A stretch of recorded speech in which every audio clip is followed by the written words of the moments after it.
আপনি যদি অস্বীকার করেন তাহলে আমি প্রুফ সহকারে বের করে দেবো। আপনি যে বিয়া সারা ছিলেন, আপনি যে বিয়ার সাথে সারাই আজকে 11 দিন, আপনার জামাই গেছে আজকে 2 দিন, 19 দিন ছিলেন আমার বাসায় আপনার হাজবেন্ডকে নিয়ে।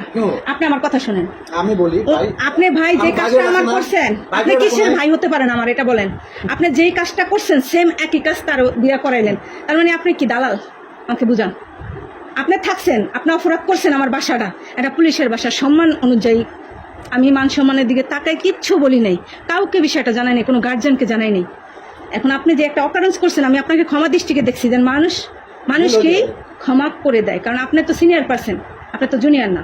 আপনি যে ভুলটা করছেন সেই একই আপনার রেফারেন্সে আরেকজনকে দিছেন, সেও যদি সত্যটা বলে আমি এই বাড়ির কেউ টের পাইব না। সে যদি আমার লগে মার্কেটিং করে সবাই জানবে, সবাই জানবে। আপনি সত্যিটা বলেন, আমি কিচ্ছু বলবো না আপনাকে। ও আমাদের রাজশাহীতে নিয়ে গেছে, ওর বাড়ি কিন্তু রাজশাহী, বুঝছেন? আমি তার সব ডিটেলসলি জানি। ওর বাড়ি রাজশাহী, আমাকে নিয়ে গেছে মানে যেখানে মানে কাজী অফিসে, আমার কাছে সাইন নিছে ঠিকই, কিন্তু আমার কাছে কাগজপত্র কিছু নাই। এই কারণে আমি প্রমাণ আমি দিবার পারবো না। আপনার বিয়েই হয় নাই, কিসের কাগজপত্রের কথা বলেন? জানি না, আমার কাছে একটা কাগজের উপরে আপনি একটা মেয়ে মানুষ, বিয়ের শাদী ছাড়া কিভাবে একটা পুরুষের সাথে ছিলেন আপনি এতদিন? এখন আমি একদম সত্যি, আমি যদি আমার সন্তানের যদি আমি দিব্যি খেয়ে যদি বলি, আপনার কোনো সন্তানের প্রতি মায়া নাই, আপনার আমার এখন মারা উচিত, জানেন? আপনার সন্তানের প্রতি আপনার কোনো মায়া নাই। একটা মা হওয়ার পরে মা কিভাবে সন্তান রেখে আর একটা পরপুরুষের সাথে আসে? বাবারা পারে, বাবারা 2-4টা বিয়ে করতে পারে, এটা জাহেজও আছে আমাদের ইসলামিক ভাবে। আপনি তো আমার ডিভোর্স হয়ে গেছে প্রথম স্বামীর সাথে। আপনি এনার সাথে যা আসছেন, আপনি বিয়ের সাথে বইয়া আসবেন না? আর বিয়ের সাথে বইয়া থাকবেন না? আপনি আপনি আমার সাথে একটা মিথ্যা বললেন না, আপনি বাঁচতে পারবেন না। বললাম না, আপনার আল্লাহ খুদা নাই, আপনি আমার সাথে একটা মিথ্যা বললে আপনি বাঁচতে পারবেন না। আপনি যদি একটা মিথ্যা বলছেন না, খোদার কসম আপনার আমি এই রুমেতে নোংরা করে বানাম। আমি যে কি করবো আপনার কোনো জানাই নেই আর ধারণাও নেই। আমি কিন্তু খুব ভালো মাইন্ডের মানুষ, আবার খুব খারাপ মাইন্ডের মানুষ, যে যেমন আমি ঠিক তার সাথে তেমন। আপনার মান সম্মানের কথা চিন্তা করে আমি আমার রুমের ভিতরে ডাইকা নিছি, এবং তারে সহকারে আমি কিন্তু রাস্তায় বাইর করি না আপনাকে। এটা আমার দেখার বিষয় না, সাইন আমি ওনার থেকেও রাখবো, ওইটা কোনো সাবজেক্ট না। কাজী অফিসে যাইতে হবে, বিয়ে করতে হবে, তারপর একটা পুরুষের সাথে থাকতে হবে। আপনি তো কোনোটাই করেন নাই, করছেন? তাহলে আপনি এই কাজটা যেন করছেন কেন? আমার কথা শুনেন, ওই যে আমি ওইটা ভাবছি যে ও তো আমার কাছে কাগজের মধ্যে সাইন নিছে, মানে ও বলছে যে আমার এখানে পরিচিত এক লোক আছে, তো আমি ভাবছি যে এখানে মনে হয় আপনার অন্য জায়গায় বিয়ে হয়েছে, আপনার সন্তান আছে, কটা আছে? ছেলে না একটা ছেলে আছে। কত বছর বয়স?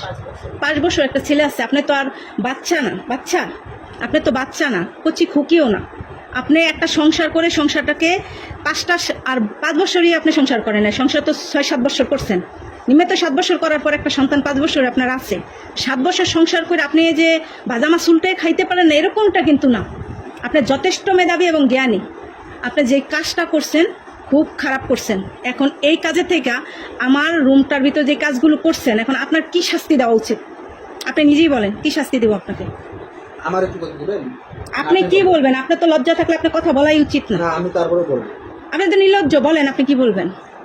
এর যেদিন আসছে বলছি, আমি সামনে জিজ্ঞেস করি, বলার পরে আমরা বলবো যে ভাই এই 2-3 দিন গেলে আপনার মেনু যে সাইডুল আমার সাথে যে লোকটা আসলে প্রথম মোটা করে দুদিন আসলাম না প্রথম দিন, আপনি ছিলেন না, কয়ের নিয়ে আমরা কাজী অফিসে যান।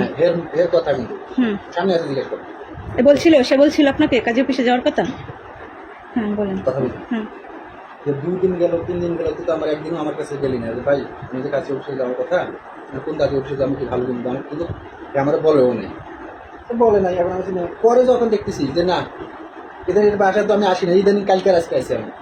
আপনি তো ব্যাপারটা সবই জানেন, সবে যাই না তো আমি, আপনিও তো আমাকে বলেন না, আপনি তো আমাকে বলেন না। আর কথা আমি সমাধান করার জন্য তো জিনিসটা কইছি, 1000বার কইছি যে এইভাবে কিন্তু একটা মেন হচ্ছে তার ইজ্জত, সেটা যদি মিলাম হয়ে যায় সে মেয়ে বাচ্চা এর তো মানিজ্যতের কোনো ভয় নেই।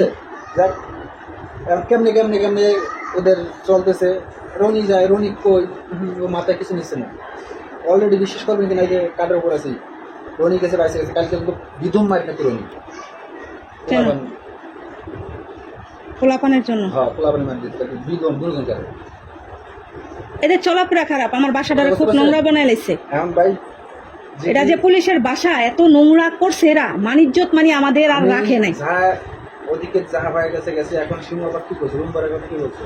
আপু বলছি ওই আমারে ফোন দিছিল দেওয়ার ও পর কথা বা বলে, ও আইবো না আইবো এর পরে না, আসবে না আসবে সেটা আমি জানি না, কিন্তু ফোন দিয়ে বলছে যে রুম সারিয়া চলে আসো।